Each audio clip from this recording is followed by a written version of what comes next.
Hi friends, இன்றைக்கி நாட்டுக்கோழி கறி குழம்பு தான் செய்ய போகிறோம். அதுக்கு 1.25 கிலோ அளவு நாட்டுக்கோழி நல்லா சுத்தம் பண்ணி வாங்கின்னு வந்தாச்சு. இப்போ அதை ஒரு பாத்திரத்தில் சேர்த்துக்கிறேன். தேவையான அளவு மிளகாய்த்தூள், உப்பு, மஞ்சத்தூள், இஞ்சி பூண்டு விழுது, 3 கரண்டி எண்ணெய் எல்லாத்தையும் சேர்த்து நல்லா பெசரி விட்டு ஒரு அரை மணி நேரம் நல்லா ஊற வச்சுக்கலாம்.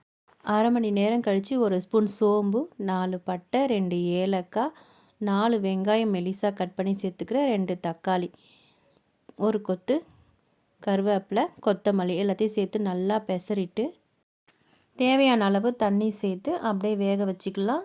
இதுக்கு ஒரு மசாலா அரைச்சிக்கலாம். ஒரு ஸ்பூன் சோம்பு, பட்டை, கல்பாசி, மிளகு, ஜீரகம் எல்லாத்தையும் சேர்த்து நல்லா பொரிஞ்ச உடனே சின்ன வெங்காயம் சேர்த்து வதக்கிக்கலாம்.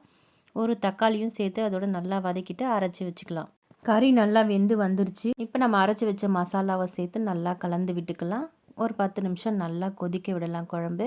மசாலா சேர்த்து கலந்து விட்டு உடனே நல்லா கமன்னு வாசனை வீடே மணக்கும். 2 நிமிஷம் அப்படியே நல்லா கொதிக்கட்டும். ஒரு வானல் வச்சு கொஞ்சமாக எண்ணெய் விட்டு பட்டை, சோம்பு, கல்பாசி எல்லாம் சேர்த்து தாளித்து இதில் சேர்த்துக்கலாம். ஒரு கொத்து கருவேப்பிலை, ஒரு கைப்பிடி அளவு கொத்தமல்லி தூவி கலந்து விட்டுக்கலாம். சுவையான நாட்டுக்கோழி கறி குழம்பு ரெடி. பிடிச்சா லைக் போடுங்க.